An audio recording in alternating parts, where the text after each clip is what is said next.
Selamat pagi, selamat siang, teman-teman semua. Saya mohon maaf karena perkuliahan terakhir sebelum UTS ini saya harus sampaikan lewat rekaman video karena ada workshop yang benar-benar tidak bisa saya tinggal dan harus diikuti. Nah, topik hari ini, topik terakhir sebelum UTS, yaitu melanjutkan topik yang minggu lalu, teman-teman ya. Kita ngomongin soal perilaku konsumen. Nah, minggu lalu kita berhenti sampai di perilaku konsumen itu dibentuk dari faktor-faktor yang ada di luar dirinya dan yang ada di dalam dirinya, eksternal dan internal, yang membentuk karakter dan gaya hidup. Nah, karena ada gaya hidup dan karakter tertentu dalam diri konsumen, ada gaya hidup yang dia inginkan. Kalau Anda masih ingat, boleh dibuka lagi slide-nya. Di sana ada aktual dan desire. Ada gaya hidup yang seorang konsumen itu inginkan, ada gaya hidup yang ya memang kondisinya sudah kayak gitu, belum seperti yang dia inginkan kondisinya. Ya kondisi apa adanya saat ini. Nah, berarti ada problem teman-teman ya antara kondisi yang seorang konsumen inginkan dan kondisi dia saat ini. Ya dong, kalau ada kondisi yang dia inginkan, berarti kondisi ini ada di atas kondisi dia saat ini. Ya kan? Nah, ada kesenjangan, ya, ada jarak. Konsumen dengan kondisi saat ini akan berjuang mendapatkan kondisi yang dia inginkan. Ya kan? Nah, bagaimana cara konsumen untuk mendapatkan kondisi yang dia inginkan? Yang bisa kita lakukan dalam konteks bisnis, yaitu memfasilitasi mereka dengan sebuah produk. Maka memfasilitasi mereka untuk ada sebuah pembelian. Kondisi saya hari ini, teman-teman di sekitar saya ini kalau pakai sepatu, itu sepatu-sepatu yang bermerek, sepatu sneakers-sneakers yang kekinian, yang sporty, sudah enggak lagi pakai pantofel ya, kan gitu. Saya kepingin seperti teman-teman saya yang lain. Maka apa yang akan dilakukan orang ini? Dia akan mulai cari kan, sneakers, sepatu-sepatu kekinian yang sesuai dengan kondisi dia, sesuai dengan keinginan dia, sesuai juga dengan kemampuan dia. Berarti nanti ini balik lagi ya ke segmenting and targeting. Dia mau dan mampu dan punya daya beli di sepatu yang seperti apa.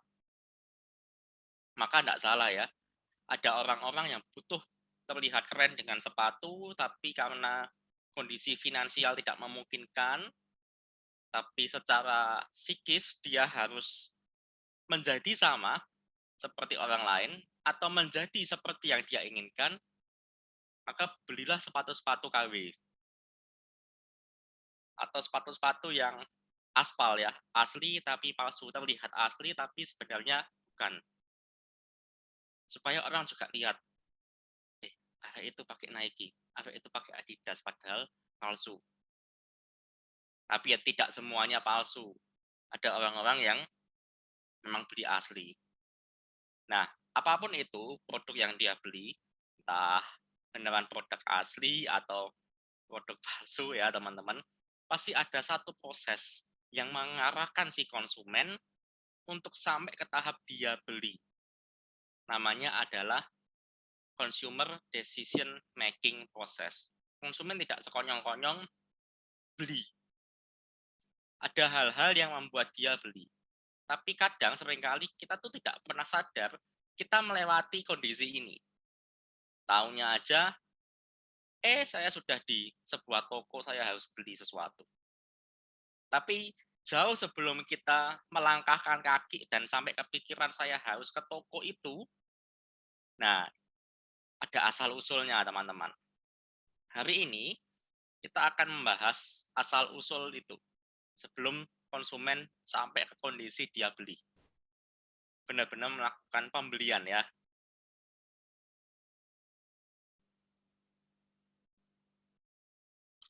Nah, minggu lalu kita berhenti sampai di self-concept and lifestyle. Karena adanya need and desire, maka kita butuh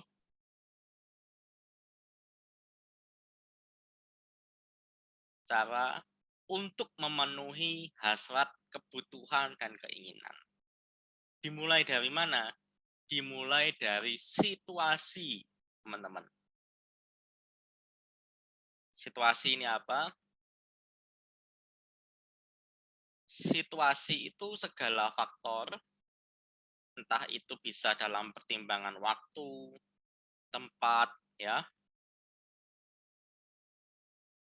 yang bisa jadi stimulus untuk mengubah perilaku seorang konsumen, teman-teman. Loh, apalagi yang harus diubah, Pak? Lah saya sudah kepengen beli kok.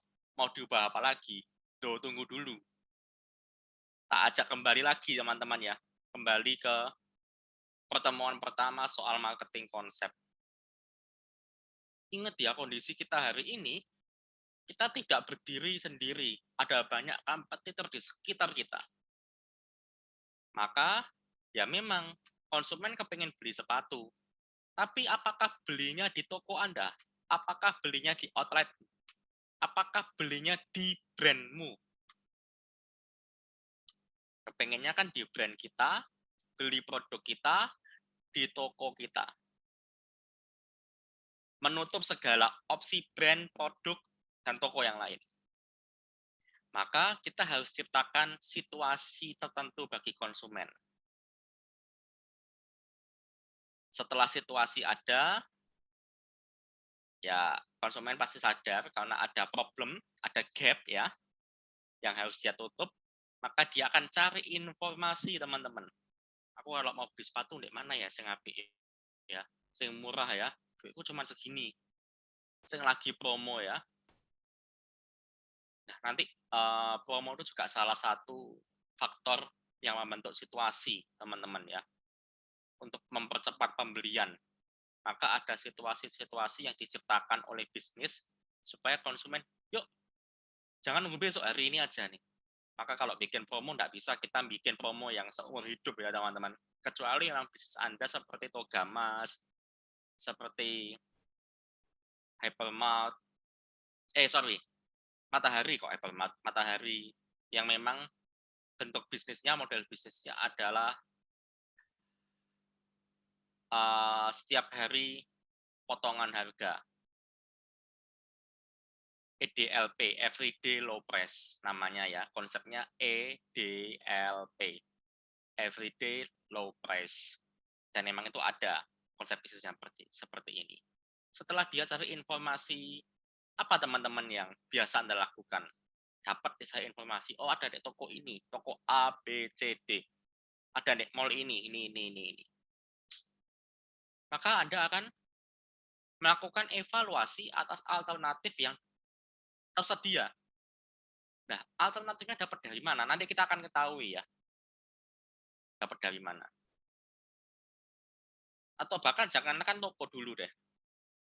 Kamu pengen beli sepatu, ini loh ada brand ini, ada brand ini, ada brand ini.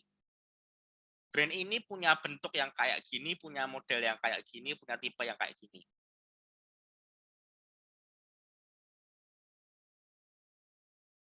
Banyak sekali opsi-opsi yang harus diseleksi, ya kan? Nah, apakah kita bisa memberikan semuanya gitu, teman-teman?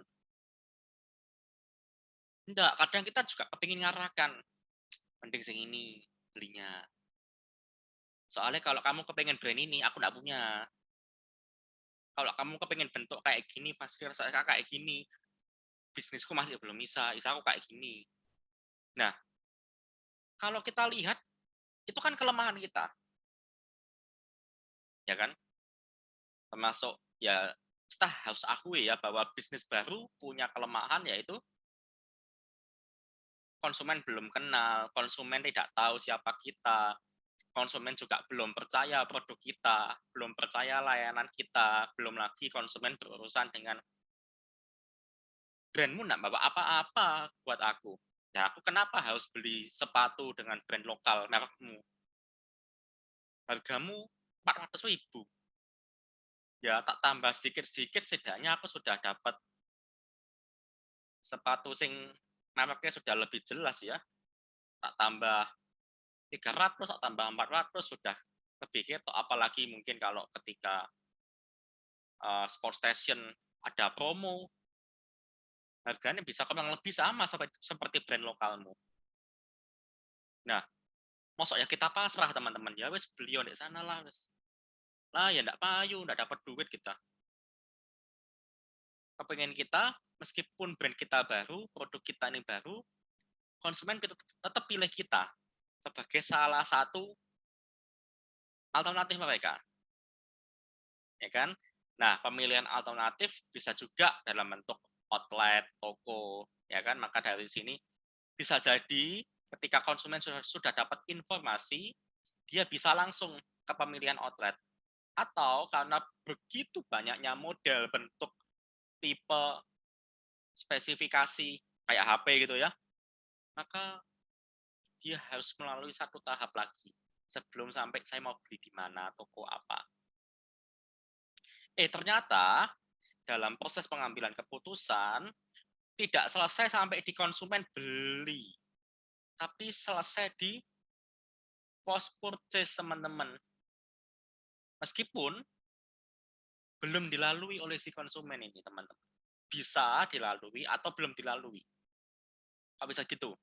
Ketika Anda beli sebuah produk, entah biasanya elektronik, kebanyakan elektronik ya, kendaraan, rumah, dan segala macamnya yang masih ingat ya, punya high involvement dan low involvement. Nah, itu nanti juga mempengaruhi ini ya, problem recognition dan information search. Produk-produk yang high involvement, mungkin Anda akan tanya, nanti setelah saya beli, saya dapat apa? Apakah saya dibantu masang? Apakah saya dibantu instalasi? Apakah ada garansi dan segala macamnya? Anda pasti mempertimbangkan ini kan, pelayanan sesudah pembelian. Ini kurang lebih gambaran singkat mengenai proses pengambilan keputusan seorang konsumen. Oke, saya akan mulai jelaskan dari situasi. Yuk kita tonton video ini. Yes.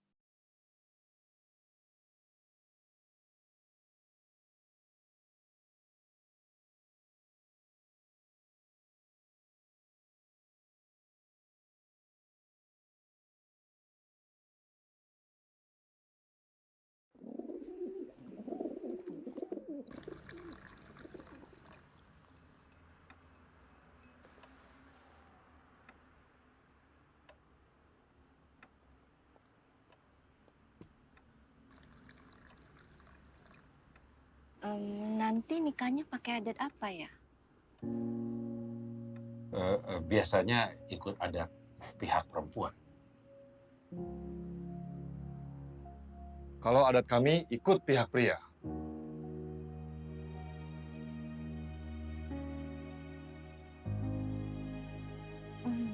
Monggo tehnya.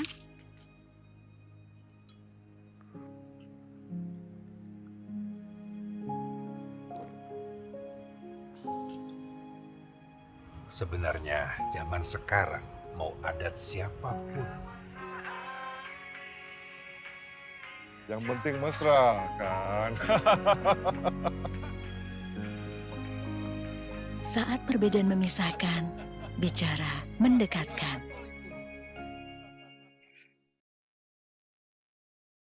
Oke, teman-teman. Salah satu bentuk situasi yang bisa diciptakan oleh pemasar atau oleh bisnis yaitu melalui media iklan.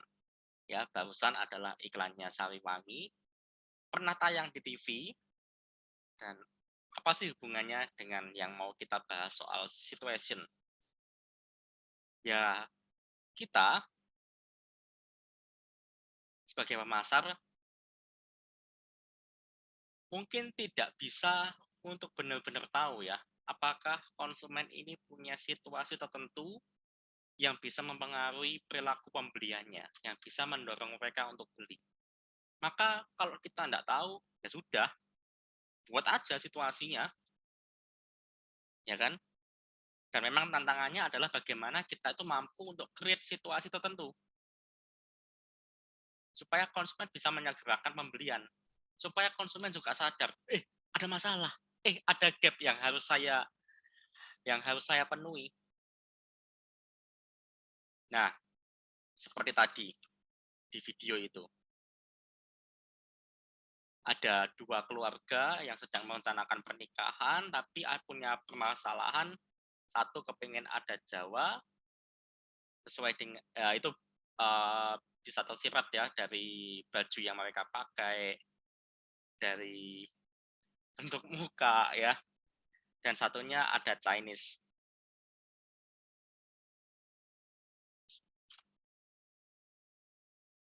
Dan bagaimana untuk memecahkan ketegangan antara 2 keluarga ini? Minum teh, ya kan?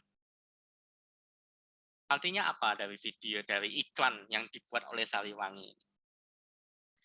Ya wis lah, kok ada masalah, atau kamu sudah tidak lagi menemukan ide, sudah tidak tahu lagi harusnya apa, wis jedok mentok, tidak tahu ya apalagi, slow down dulu, minum teh dulu. Tapi kalau minum teh, ya merekku, jangan yang lain, ya kan? Dan itu iklan Sariwangi tidak dibuat hanya dengan tema permasalahan antar keluarga ya, antar ini apa, adat apa yang dipakai, tapi kapan hari sempat dia buat dengan topik-topik yang lain, yang isinya selalu ketegangan, pertentangan, yang ujungnya selalu macet dan tidak tahu harus ngapain lagi, slow down dulu. Nah, ini salah satu bentuk situasi yang diciptakan melalui media komunikasi, teman-teman. Nah, bisa juga pada saat pembelian, teman-teman, situasi itu diciptakan.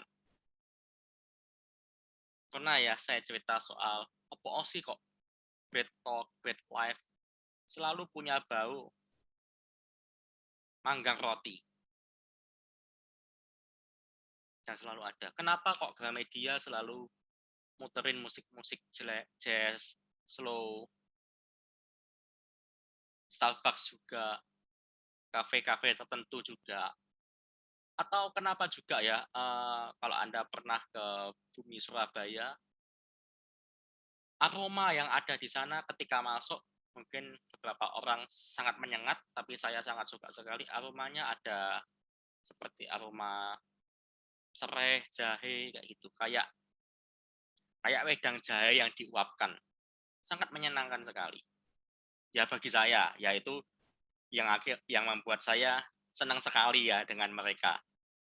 Nah, ini bentuk-bentuk pengalaman pembelian yang sengaja diciptakan oleh bisnis supaya ayo kalau beli itu di aku, jangan di tempat yang lain. Karena di tempatku kayak tadi ya, kayak Bumi Surabaya,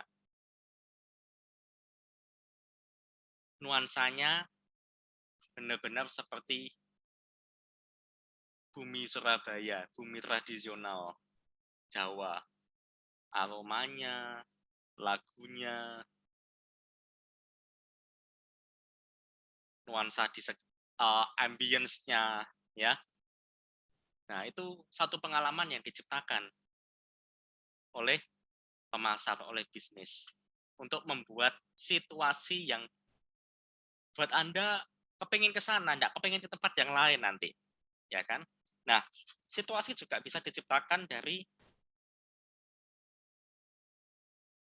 usage situation, teman-teman. Misal, buka kafe, buka resto. Kalau Anda lihat beberapa kafe, beberapa resto menawarkan promo-promo di jam-jam tertentu. Ya, kita lihatnya sekedar, oh happy hours tuh di jam-jam yang mereka tidak laku. Makanya dijual murah happy hours. Loh, tunggu dulu. Kalau emang itu pertimbangannya, ya happy hour itu di jam-jam yang tidak laku, hanya itu saja pertimbangannya.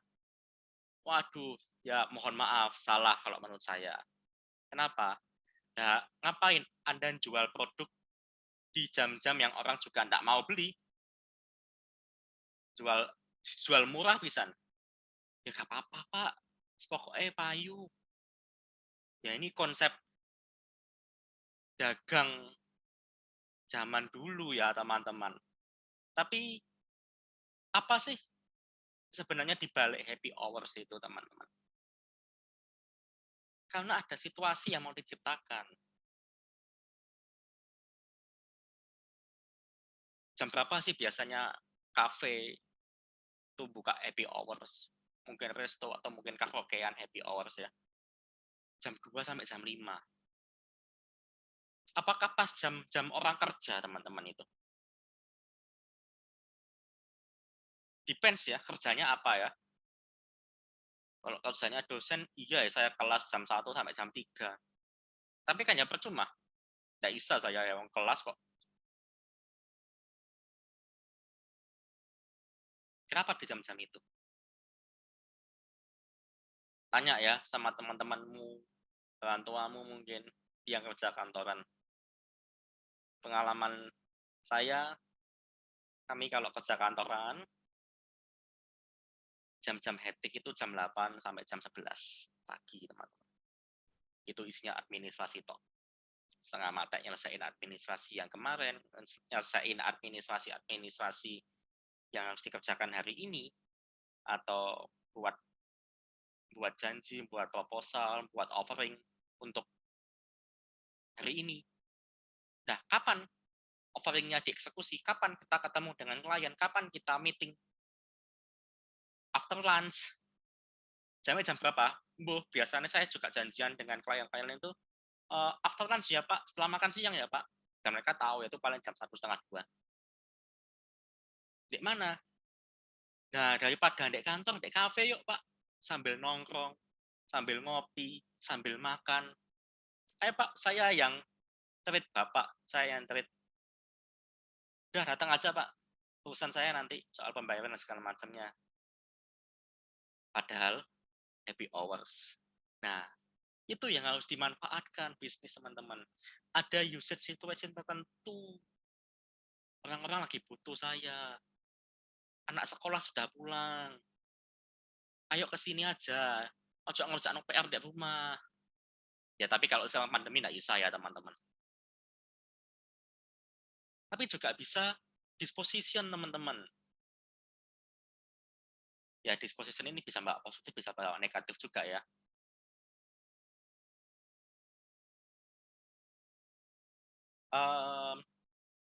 Anda tahu, saya lupa ya, apakah produknya Nestle atau apa yang pure water, yang menyaring air keran, menyaring air PDAM hingga bisa layak minum.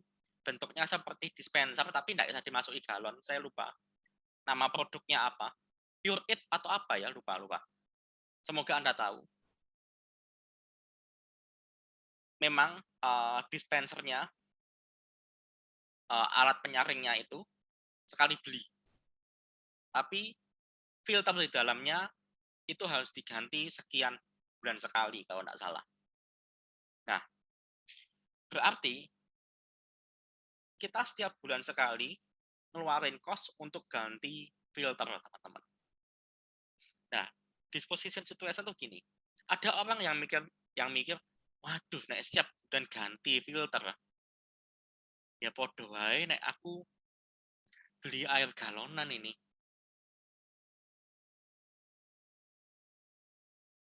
Ndak tak ganti nanti kotor. Tak ganti ya aku ngeluarin duit terus ya. Hitung-hitung sama seperti beli galon. Terus enaknya biaya beli galon atau beli ini aja ya. Pure ya kalau nggak salah. Atau apa lupa.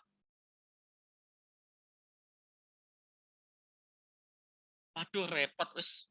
Ganti filter terus. Mending beli galon aja lah.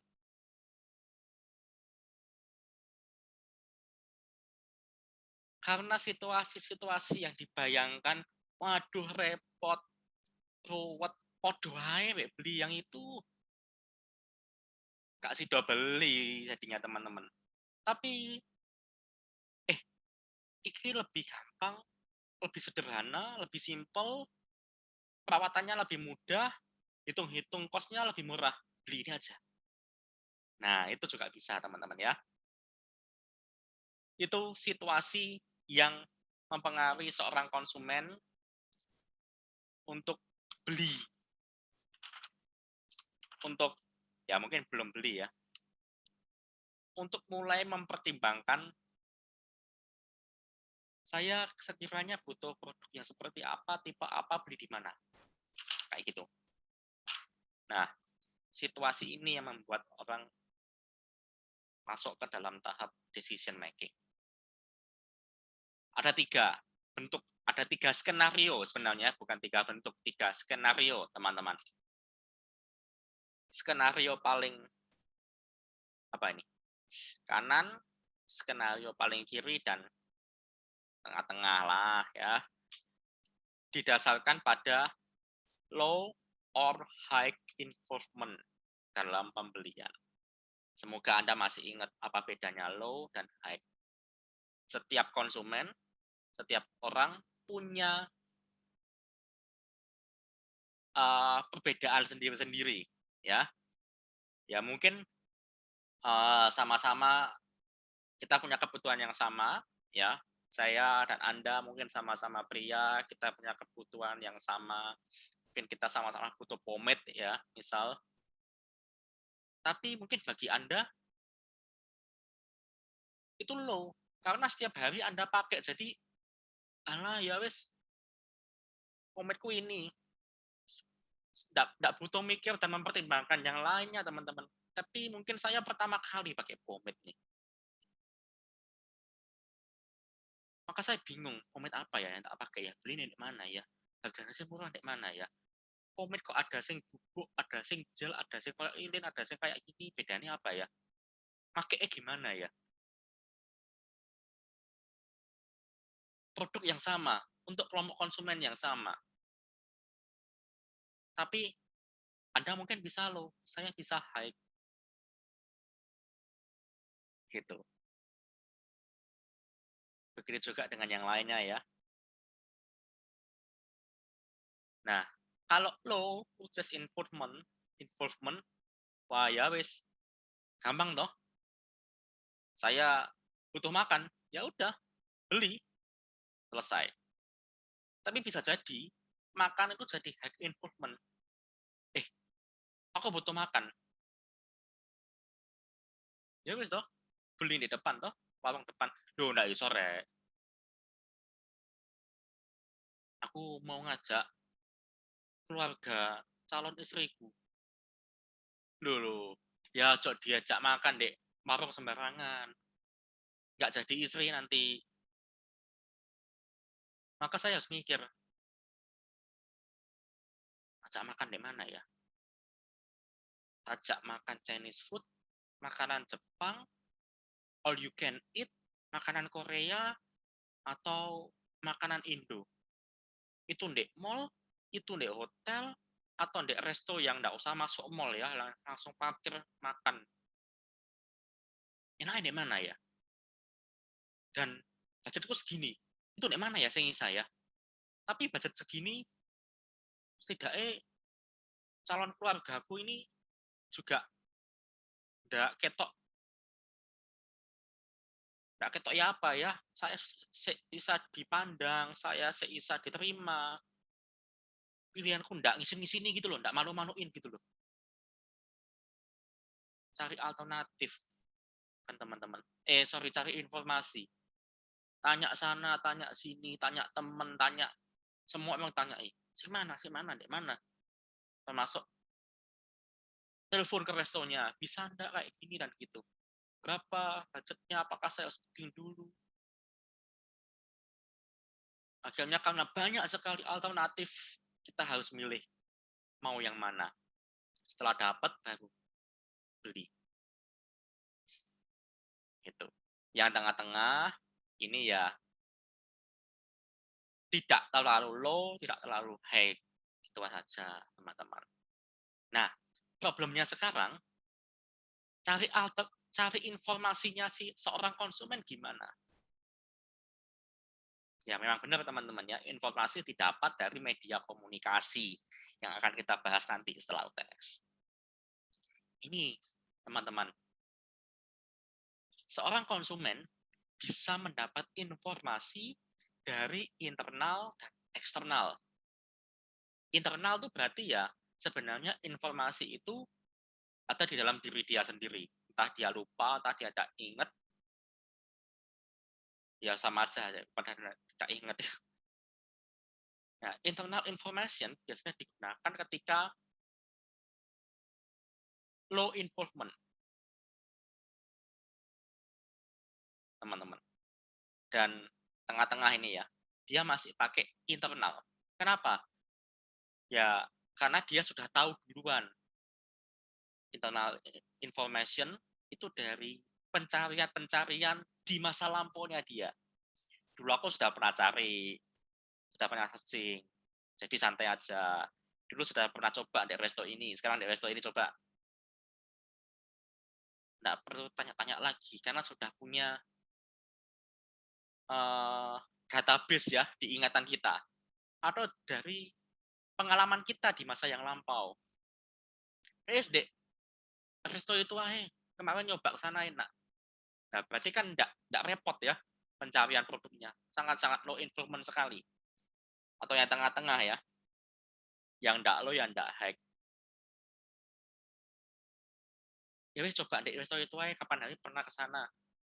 Tapi mungkin kita juga harus tetap cari sedikit lagi konfirmasi apakah harganya sama, apakah menu yang dia inginkan juga masih ada, apakah ada promo, apakah booking dulu, dan segala macamnya. Atau dari low involvement learning. Ya, gampangannya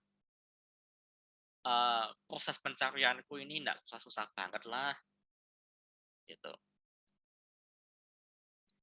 Tapi kalau enggak punya ini semua, teman-teman, dulu belum pernah alami, dulu enggak pernah cari, ya dia harus dapat informasi dari luar dirinya. Dari siapa? Satu, independent groups, dari teman-temannya. Dari kelompok-kelompok yang dia kenal. Dari orang yang bisa dia percaya. Dari orang yang dia tahu yang, coba Anda bayangin, kalau kamu mau beli HP, kamu beli makan, kamu beli mobil, kamu beli rumah, apakah kamu akan tanya ke orang yang sama, teman-teman? Gantung. Ada orang yang, saya kalau beli HP, beli laptop, mungkin masih ke orang yang sama. Karena dia tahulah kalau teknologi kayak gitu. Nah, dari mana lagi? Marketer information. Nah, ini nanti. Ya, dari media-media komunikasi, dari komunikasi pemasaran, teman-teman. Mulai dari iklan, sales, promosi, apalagi humas, termasuk iklan-iklan nih yang membuat kita merasa tidak sedang dikasih iklan. Nanti ya, setelah UTS kita akan cari tahu lebih lanjut tentang ini. Atau dari eksperimental. Mau beli mobil kan boleh dong coba dulu. Gitu. Mau beli rumah, lihat rumah contohnya. Mau beli apartemen, lihat mock up apartemennya seperti apa. Oh, kayak gini. Luasnya segini. Ya, ya, ya, ya. Dia dapat informasi dari situ kan, teman-teman. Nah, informasi yang dia miliki itu membawa dia sampai ke tahap pembelian dan tahap pasca pembelian, post purchase, teman-teman. Demikian cerita singkat ya, cuma setengah jam soal bagaimana proses pengambilan keputusan itu dilalui oleh seorang konsumen. Terima kasih dan selamat mengikuti UTS. UTS-nya masih soal uraian, open book. Bahannya tidak sampai di bab yang hari ini, tidak sampai di topik yang hari ini, tapi selesai di topik minggu lalu soal consumer behavior ya, consumer decision making process tidak saya masukkan di soal UTS. Demikian teman-teman, selamat pagi, selamat siang, selamat malam, terserah, tidak tahu selamat apa, tidak tahu kapan Anda tonton video ini. Semoga Tuhan memberkati. Terima kasih.